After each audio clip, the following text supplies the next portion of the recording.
ये 23 लाख टन किणी माने 30% किणिले बर्तमान सुधा सारा राज्य में मिनिमम 60% धान उठी जावा कथा ता माने एफएक्यू गोटे आड़ करिसथि जेमती ई केवाईसी गोटे आड़ करिसथि चाउल न दबा पाई सेमती एफएक्यू मानदंड करने पाई जो एनालाइजर मेसीन आनिछथि आ द्वारा से माने चाषी मानकू तांकर अभावी धान बिक्री करने अवस्था को जीवाई बाध्य कर सारा राज्य में खराब धान मिलर्स माने नेबे नहीं कारण ताकर जो धान रे एफएक्यू मान नथिबो माने ताकू एनालाइजर मेसीन द्वारा नवापाई व्यवस्था करछथि सारा राज्य में एभली गोटे अभावनीय परिस्थिति है न किणवार व्यवस्था आप देखते अनुगुल जिले में 69 मंडी भितर 2टी मंडी रे किणा जाउछि गंजाम जिले में धान सब पलैलाणी अलग बाटर आप भंजनगर में देखिए खाली माने गोटे जोड़े मंडी खोलिकिना रही कौन प्रकार किणा जाऊना फसल जो हानि होती बर्तमान अतिष्ठ होती से दिन मुझे कही ओडिशा रे वर्तमान चाषी आत्महत्या करुछंती कौन पाई चाषी माने भाभी भाग चाषी अधिक भाग नहीं थिला अलगा चाषी माने अलगा बाटरे ताकर चाष बढ़ई थे जे 3100 टका हमको मिलिबो बोली किंतु ए जो अदिनिया वर्षा हो गला आदिरे 291 कोटी टका देइछंती बोली वर्तमान कहिछंती किंतु इयाडे आमे विरोध करूनु कोनोसी कार्यक्रम करिया पाई किंतु आमे इच्छा करूछु जे 6 लाख चाषी ताको मुह को तो अनेवा दरकार सरकार तेणु ए सरकार कौन संवेदनहीन सरकार एवं ये टोटाल फेलियर हेबे विधानसभा रे मु कही जे धान किणारे तुम गोड़ भांग 2टी गोड़े ठिया गोटे सुभद्रा आउ गोटे है धान किणा कार्यक्रम धान किणारे बर्तमान से टोटाल फेलियर हेले चाषी कूल को पूरा माइले बर्तमान किणिखिया जो माने गरीब लोक से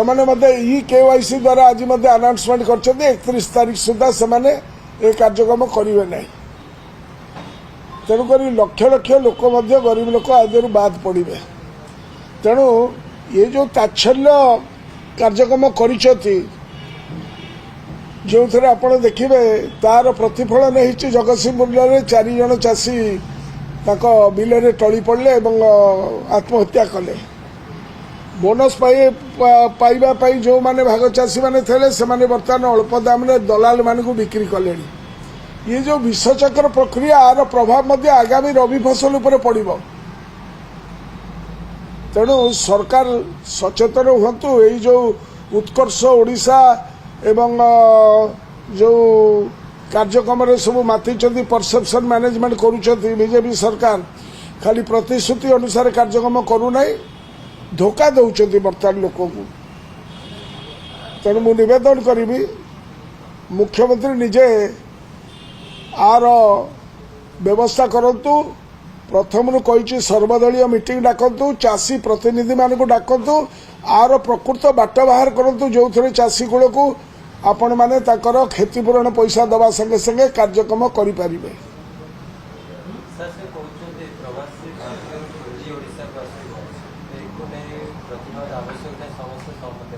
यार तो पुंजी आसीबो न आसीबो से आम एते माने से कंट्रोवर्सी भीतर को मुझे ना पुंजी आसीबो न आसीबो किंतु वर्तमान तात्कालिक अवस्था रे लिविंग प्रेजेंट रे केते पुंजी तमे देई परिबो 6 लाख चाषी मान को जो माने ताकर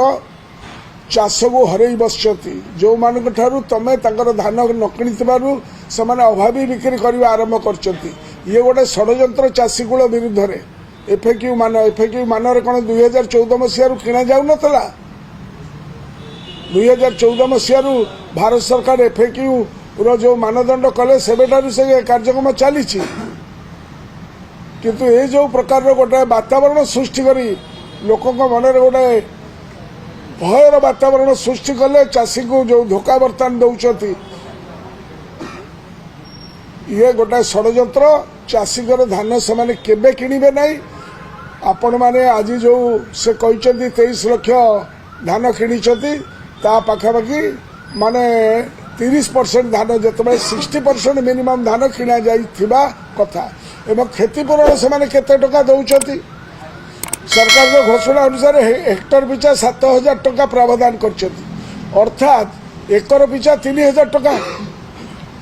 ଏବଂ ଜଳସେଚିତ ଜମି ପାଇଁ ହେକ୍ଟର ପିଛା ହାରାହାରି 6,000 ଟଙ୍କା ବ୍ୟବସ୍ଥା କରିଛନ୍ତି ଏହା ସମୁଦ୍ରକୁ ସଂଖ୍ୟା ପାଣି ତେଣୁ ଆଜି ଚାଷୀ କୂଳ 6 ଲକ୍ଷ ଚାଷୀ କୂଳ ବର୍ତ୍ତମାନ ହତାଶ ଅବସ୍ଥାରେ ଅଛନ୍ତି ଯାଆନ୍ତୁ ବେଳେବେଳେ ଏମିତି ଅବସ୍ଥା ହଉଥିବ କଳାବଜାରୀ କରିବେନି ଏକଥା ତ ସେ କହୁଥିଲେ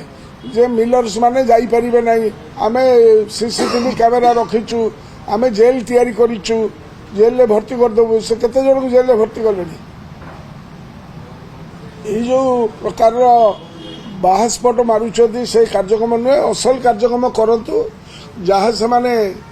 ମାନେ ଡିକ୍ଲେୟାର କରିଛନ୍ତି ସେଟା କରନ୍ତୁ ଆମର ମନା ନାହିଁ ତମେ 150 କୋଟି ଟଙ୍କା ଖର୍ଚ୍ଚ କର କି 200 କୋଟି ଟଙ୍କା ଖର୍ଚ୍ଚ କର କିନ୍ତୁ 6 ଲକ୍ଷ ଚାଷୀମାନଙ୍କୁ ଯେଉଁ ତାଚ୍ଛଲ୍ୟ କରିଛ 291 କୋଟି ଟଙ୍କା ଦେଇକି ଅତ୍ୟନ୍ତ ମାନେ ଅପରାଧ ସଦୃଶ କହିଲେ ଅତ୍ୟୁକ୍ତି ହେବ ନାହିଁ।